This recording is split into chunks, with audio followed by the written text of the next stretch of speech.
নমস্কার, আপনারা দেখছেন চ্যানেল এবিসি। আমি বিজয়, আর প্রত্যেক দিনকার মতো আপনাদের সামনে উপস্থিত হয়ে গেছি। আজ আমি আপনাদের সঙ্গে এখন আলোচনা করব শঙ্খ সম্পর্কে। দেখুন, শঙ্খ আমাদের জীবনে কতটা প্রয়োজনীয় এবং কতটা উপকারে আসে সেই সম্পর্কে আলোচনা করব। দেখুন, মনে করা হয়ে থাকে সমুদ্র মন্থনের সময় বেরিয়ে আসা 14টি রত্নের মধ্যে অন্যতম রত্ন ছিল শঙ্খ। আর দেখুন, ধর্মীয় ও স্বাস্থ্যের দিক থেকে শঙ্খ অত্যন্ত উপযোগী, কারণ শঙ্খ বাজালে আমরা প্রাচীন সময় থেকে শুনে আসছি যে কুম্ভক এবং রেচক এটি একটি যোগ, এবং এই কুম্ভক রেচক প্রাণায়াম ক্রিয়া একসঙ্গে হয়ে থাকে। এর ফলে স্বাস্থ্য কিন্তু ভালো থাকে, এবং তার সাথে সাথে আমাদের যে যে বাস্তুতে আমরা শঙ্খ বাজাই তার স্থিতি, তার শুভত্বও কিন্তু অনেক গুণ বেড়ে যায়। তাই শঙ্খ বাজানো অবশ্যই উচিত। দেখুন, হিন্দু ধর্মে শঙ্খের বিশেষ গুরুত্ব স্বীকার করা হয়। এমনকি বাস্তুশাস্ত্রেও শঙ্খের সাহায্যে বাস্তু দোষ দূর করার নানান উপায়ে উল্লেখ করা হয়েছে বা উল্লেখ পাওয়া যায় আর কি। মন্দির বা বাড়ির পুজো শঙ্খধ্বনি ছাড়া সম্পূর্ণ হয় না। শঙ্খধ্বনিকে শুভ বলে মনে করা হয়। 3 বার শঙ্খধ্বনি করে পূজার্চন শুরু করা হয়, এটা তো আপনারা সকলেই জানেন। এর ফলে পরিবেশে ব্যাপ্ত সমস্ত অশুদ্ধি, তার নেতিবাচক যে কোনো ধরনের প্রভাবই হতে পারে, তা কিন্তু নাশ হয়ে যায়। নেতিবাচক শক্তিকে দূর করার জন্য কিন্তু শঙ্খ বিশেষ গুরুত্বপূর্ণ। শঙ্খধ্বনির ফলে পরিবেশ শুদ্ধ হয় এবং দেবতারা আমাদের প্রতি আকৃষ্ট হন। দেখুন, দেবতা বলতে এখানে আমাদের মধ্যে যখন অসুরিক সত্তা তৈরি হয়, তখনই কিন্তু অসুরত্ব বোধ, নেতিবাচক দিকগুলি উন্মোচিত হয়। আর যখনই নেতিবাচক দিকগুলি আমাদের মধ্যে থেকে সরে যায়, তখনই কিন্তু দৈবীয় ভাব আমাদের মধ্যে দেখা যায়। তাই দেবতাদের আকৃষ্ট কিন্তু এই শঙ্খের মাধ্যম দিয়ে করা যায়। এছাড়া শঙ্খধ্বনির ফলে পুজোর নানা সামগ্রীর মধ্যে একটা চেতনা জাগৃত হতে দেখতে পাবেন আপনারা, যার ফলে পুজো কিন্তু সফল হতে থাকে। দেখুন, শঙ্খের মধ্যে মুখ্যত ক্যালসিয়াম কার্বনেট দিয়ে এই শঙ্খ তৈরি হয়ে থাকে। খুব ন্যাচারাল ভাবে এই শঙ্খ আমরা পেয়ে থাকি সমুদ্রে। আর শঙ্খের মধ্যে সারা রাত জল ভরে রেখে সকালবেলা তা পান করলে শরীরে ক্যালসিয়ামের অভাব দূর হতেও দেখা যায়। আপনাদের যার ক্যালসিয়াম সম্পর্কিত সমস্যা রয়েছে, বিশেষত দক্ষিণাব্রত শঙ্খ অথবা জলশঙ্খে আপনারা জল ভরে রেখে সকালবেলা যদি আপনারা সেই জল পান করছেন, এতে ক্যালসিয়ামের অভাব দূর হবে। আবার আয়ুর্বেদ অনুযায়ী শঙ্খের ভস্য ব্যবহারেও কিন্তু হার্ট অ্যাটাক, রক্তচাপ, অ্যাজমা এবং মস্তিষ্ক স্নায়ু সম্বন্ধীয় রোগ থেকে মুক্তির কথা বলা হয়েছে।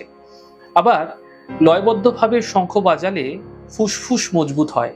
তাই যদি আপনারা প্রত্যেক দিন শঙ্খ বাজাচ্ছেন, এতে হার্টের ডিজিজ অত্যন্ত ভালো হতে দেখা যায়। আর দেখুন, কত সহজ জিনিস, এবং যদি আমরা এটা প্র্যাকটিসের মধ্যে রাখি, প্রত্যেক দিন আমরা অন্ততপক্ষে একবার করে সন্ধ্যেবেলা অথবা সকালবেলা যখনই হোক পুজো দেওয়ার সময় যদি শঙ্খ বাজাচ্ছি, এতে আমাদের কিন্তু শরীরের জায়গাটাও কিন্তু ঠিক থাকছে। দেখুন, কত বড় সুন্দর একটা বিজ্ঞান নয়?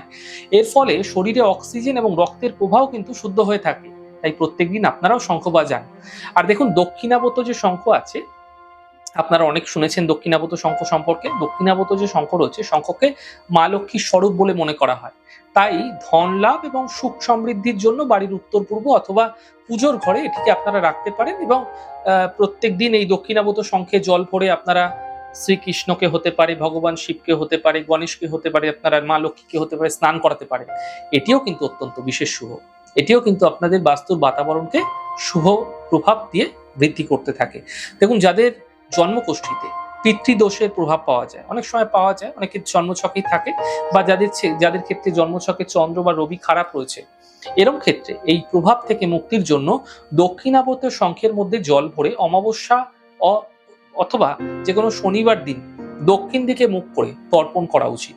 এর ফলে পূর্বপুরুষরা প্রসন্ন হন এবং আশীর্বাদ পান। এর ফলে গৃহে কলহ, কাজে বাধা, সন্তানহীনতা, অর্থাভাবের মতো যে সমস্যাগুলো আছে, সেগুলোও কিন্তু দূর হতে দেখা যায়। দেখুন, নবগ্রহের শান্তির জন্য কিন্তু শঙ্খ একটি কার্যকরী রত্ন। সূর্যকে প্রসন্ন করার জন্য শঙ্খে জল ভরে প্রত্যেকদিন আপনারা ভগবান সূর্যদেবের উদ্দেশ্যে জল অর্ঘ্য দিতে পারেন। আমি অনেক সময় বলে থাকি আপনাদের যে সূর্যকে জল অর্ঘ্য দিতে তামার পাত্রে। আপনারা কিন্তু দক্ষিণাবর্ত শঙ্খ দ্বারাও কিন্তু ভগবান সূর্যদেবকে আপনারা জল অর্ঘ্য দিতে পারেন। এতেও কিন্তু আপনাদের ক্ষেত্রে বিশেষ সুফল প্রাপ্তি করতে দেখতে পাবেন। আবার চন্দ্রের অশুভ প্রভাব থেকে দূর করার জন্য শঙ্খের মধ্যে গরুর কাঁচা দুধ ভরে সোমবার দিন ভগবান শিবের মাথায় আপনারা অর্পণ করুন। এতে কিন্তু শুভ প্রভাব মিলবে চন্দ্রের ক্ষেত্র থেকে। চন্দ্র খারাপ হলে কি হয়, আমাদের মনের মধ্যে নেতিবাচক দিক, সর্বদা একটা দুশ্চিন্তা ভাবনা এগুলো তৈরি হয়। তো সেগুলোকে দূর করার জন্য এই প্রক্রিয়া অত্যন্ত বিশেষ শুভ। বর্তমানে শ্রাবণ সময়কাল চলছে, আপনারা করুন, ফায়দা মিলবে। মঙ্গলের অনুকূল প্রভাব লাভের জন্য মঙ্গলবার সুন্দরকাণ্ড পাঠ করে শঙ্খ বাজানো একটি শ্রেষ্ঠ উপায়। এতে বিশেষ ফললাভ হতে দেখা যায়। বুধ গ্রহ, দেখুন বুধের শুভ প্রভাব বৃদ্ধির জন্য শঙ্খের মধ্যে জল ও তুলসী পাতা দিয়ে শালিগ্রাম অর্পণ করুন। এতে কিন্তু বুধের শুভত্ব বৃদ্ধি পায়।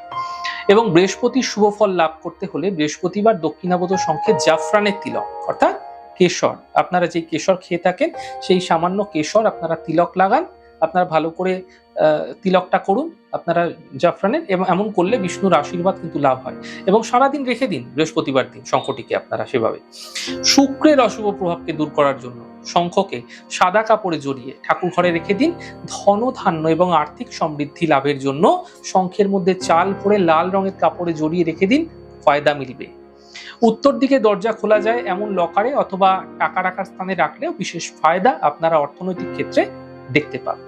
তাহলে আজকে আমি আপনাদের সঙ্গে আলোচনা করলাম যে শঙ্খের কিছু বিশেষ গুরুত্ব এবং দক্ষিণাবত শঙ্খ দ্বারা আমাদের জীবনে আসা বিভিন্ন ক্ষেত্রে বিভিন্ন গ্রহের অশুভ প্রভাব থেকে আমরা কিভাবে বাঁচতে পারি সেই সম্পর্কে আলোচনা করলাম।